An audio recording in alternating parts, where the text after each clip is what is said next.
បរិសម្នាក់បានត្រឡប់មកផ្ទះមុនម៉ោងចេញពីធ្វើការខុសរាល់ដងពេលគាត់ក៏លេចមើលតាមបង្អួចគាត់បានឃើញប្រពន្ធរបស់ខ្លួនកំពុងថើបបរិសផ្សេងម្នាក់ទៀតគាត់មិនអាចឈានជើងចូលទៅក្នុងផ្ទះបានទេគាត់ក៏លុតជង្គង់នៅខាងក្រៅទាំងឈឺចាប់និងទូញសោកហើយពោលថាអោព្រះជាម្ចាស់អើយហេតុអ្វីបានជារឿងនេះកើតឡើងចំពោះខ្ញុំខិតខំធ្វើការយ៉ាងលំបាកខ្ញុំជាមនុស្សស្មោះត្រង់និងមានភក្ដីភាពជានិច្ចដោយបេះដូងខ្ទេចខ្ទាំគាត់ក៏សម្រេចចិត្តបោះបង់អ្វីៗទាំងអស់ដោយគ្មានសាច់ញាតិណាម្នាក់អាចទទួលយកគាត់បានគាត់ក៏ធ្លាក់ខ្លួនទៅរស់នៅតាមដងផ្លូវដូចជាជនអនាថា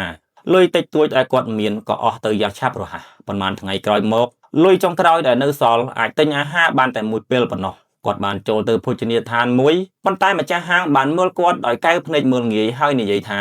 ចាំនៅខាងក្រៅទៅអ្នកសំទៀនខ្ញុំមិនអនុញ្ញាតឲ្យអ្នកចូលមកក្នុងទាំងសភាពបែបនេះទេដោយអាម៉ាស់យ៉ាងខ្លាំងបរិសនោះបានយកអាហាររបស់គាត់ហើយដើរទៅអង្គុយលើកៅអីមួយនៅទីសាធារណៈគាត់មានអារម្មណ៍ថាខ្លួនឯងអន់ជាងសត្វឆ្កែទៅទៀតមុនពេលបើកប្រអប់អាហារគាត់បានយំយ៉ាងខ្លាំងហើយនិយាយថាអោទេវតាអើយលុយរបស់ខ្ញុំអស់ហើយឥឡូវនេះជីវិតរបស់ខ្ញុំស្ថិតនៅក្នុងភាពទាល់ច្រកហើយខណៈពេលគាត់កំពុងតែនិយាយក្នុងចិត្តតែម្នាក់ឯងស្ត្រីមានផ្ទៃពោះម្នាក់បានដើរមកជាមួយកូនតូច2នាក់ដែលកំពុងស្រែកឃ្លានយ៉ាងខ្លាំងភ្នែករបស់ពួកគេពោពេញទៅដោយភាពអស់សង្ឃឹមស្ត្រីនោះអង្វរថាលោកអើយកូនរបស់ខ្ញុំមិនបានញ៉ាំអាហារអស់រយៈពេល3ថ្ងៃហើយសូមមេត្តាជួយចែកអាហារនោះឲ្យពួកយើងផងអាហារនេះគឺជារបស់តែមួយគត់ដែលបរិសនោះនៅមានប៉ុន្តែភ្នែករបស់កុមារទាំងពីរបានធ្វើឲ្យបេះដូងគាត់ទន់ជ្រាយគាត់ក៏ប្រគល់អាហារទាំងមូលទៅឲ្យស្ត្រីនោះទោះបីគាត់ដឹងថាខ្លួនឯងនឹងត្រូវអត់ឃ្លានក៏ដោយដើម្បីជាការតបស្នងស្ត្រីនោះបានឲ្យគាត់នៅកាក់ចាស់មួយដែលមានស្នាមជ្រេះហើយនិយាយថា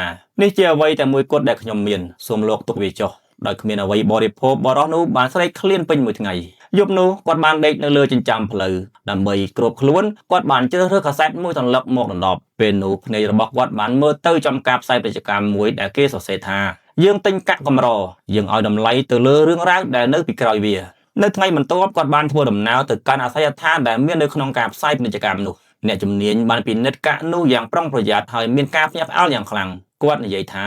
កាក់នេះកម្រណាស់ខ្ញុំសុខចិត្តចំណាយប្រាក់យ៉ាងច្រើនដើម្បីទិញវាបរិសនោះបានទទួលប្រាក់រាប់ពាន់ផោនដែលគ្រប់គ្រាន់សម្រាប់ចាប់ផ្ដើមជីវិតថ្មីពេលកាន់ប្រាក់នៅក្នុងដៃគាត់បានប្រញាប់ត្រឡប់ទៅទីសាធារណៈដើម្បីស្វែងរកស្ត្រីនិងកូនតូចៗរបស់នាងក្នុងបំណងចែករំលែកប្រាក់នោះទៅឲ្យពួកគេគាត់បានសួររកនាងគ្រប់ទីកន្លែងប៉ុន្តែគ្មាននរណាម្នាក់បានឃើញនាងឡើយនៅតូបលក់កាសែតម្ចាស់តូបបានប្រគល់ស្រោមសម្បត្តិមួយឲ្យគាត់ហើយនិយាយថាស្ត្រីម្នាក់បានទុកសម្បត្តិនេះសម្រាប់លោកដោយដៃញ័របរិសនោះបានបោកសម្បត្តិនៅក្នុងនោះសរសេរថា